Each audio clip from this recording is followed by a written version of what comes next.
Hello and welcome to Science from Home. I am Molly. I'm a librarian with Spokane County Library District, and I will also be your host today.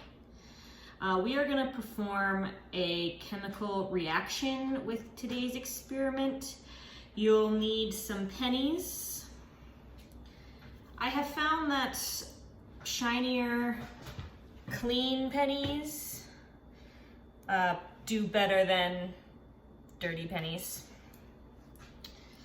You'll also need vinegar, a small bowl of some kind, and a paper towel. This experiment takes quite a bit of time, so I actually started it last night. What I did is I took my pennies, I wrapped them up in a paper towel,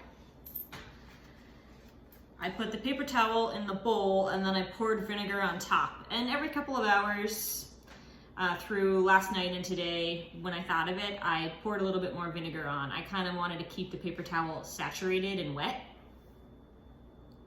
And then I just let the pennies sit there. Let's see what happened. Taking them out. Okay.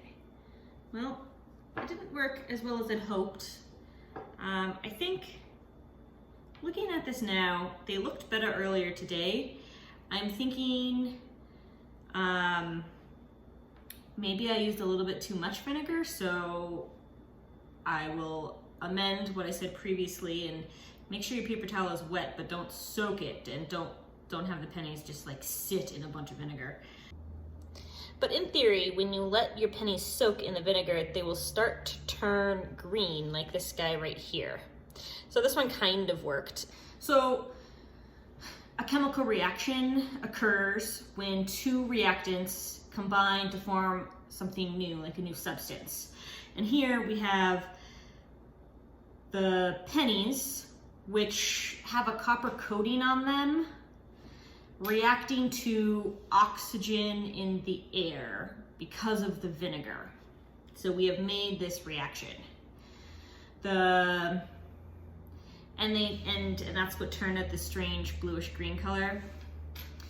Can you think of anything else that this has happened to? If you guessed the Statue of Liberty, you'd be correct. So the Statue of Liberty is made of copper and it's oxidized. It has turned that bluish green color, but it took the Statue of Liberty about 30 years to change colors. And the penny that I have started to change overnight, so I think that's the power of the vinegar there. So hopefully you guys can do this on your own. It's pretty fun, and we'll see you next time for Science from Home. Thanks.